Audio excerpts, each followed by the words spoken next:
আসসালামু আলাইকুম মাছ চাষি ভাই বন্ধুরা, দেশ এবং দেশের বাহির থেকে যে যেখান থেকে আমার এই ভিডিওটি দেখতে পাচ্ছেন, ভিডিওটি ভালো লাগলে একটি সাবস্ক্রাইব করে রাখবেন পরবর্তী নতুন ভিডিও দেখার জন্য।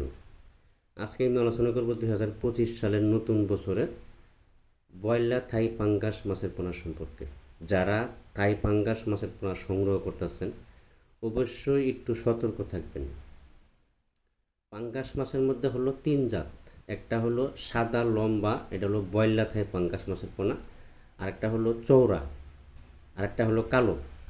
তিন ধরনের মাছের পোনা আছে। অবশ্যই মাছের পোনা সংগ্রহ করার সময় একটু সতর্ক থাকতে হবে। প্রতারকের কাছ থেকে একটু সতর্ক থাকতে হবে। অনেকেই আছে বাইনা দেন, মাছ দেয় না। যদিও মাছ দেয়, সাইজের ঠিক দেয় না। এবার ইসে মাছ দেয় গ্রেডিং করে, ফার্স্ট গ্রেডিংয়ের মাছের পোনাগুলো দেয় না। সস্তা দরে মাছ কিনে আপনাদেরকে দিয়ে দেয় ইউটিউবাররা। এই বিষয়ে একটু যাচাই বাছাই করে সরাসরি দরকার পড়ে আপনি সরাসরি এসে হ্যাচারি পরিদর্শন করে, ভিজিট করে, দু চারটা হ্যাচারি করে মাছের পোনা সংগ্রহ করবেন, তাহলে আপনার জন্য সুবিধা হবে। আমরা এই পোনাগুলি সারা বাংলাদেশে হোম ডেলিভারির মাধ্যমে বিক্রয় করে থাকি, এবং কি আপনি সরাসরি আইসাও নিতে পারবেন।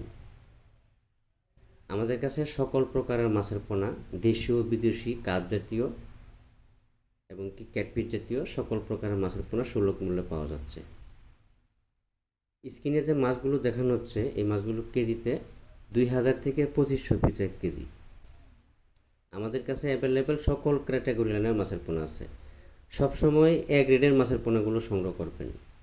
আর পাঙ্গাস মাছের মধ্যে হলো প্রকার তিন জাতের। এগুলি আমি বারবারই সবসময় বলে থাকি যে মাছের পোনা সংগ্রহ করার সময় একটু সতর্ক থাকবেন। যে সৎ ব্যবসায়ী সে কোনো সময় আপনাদের সাথে প্রতারণা করবে না। আজকে এই পর্যন্তই। সকলেই ভালো থাকবেন। আল্লাহ হাফেজ।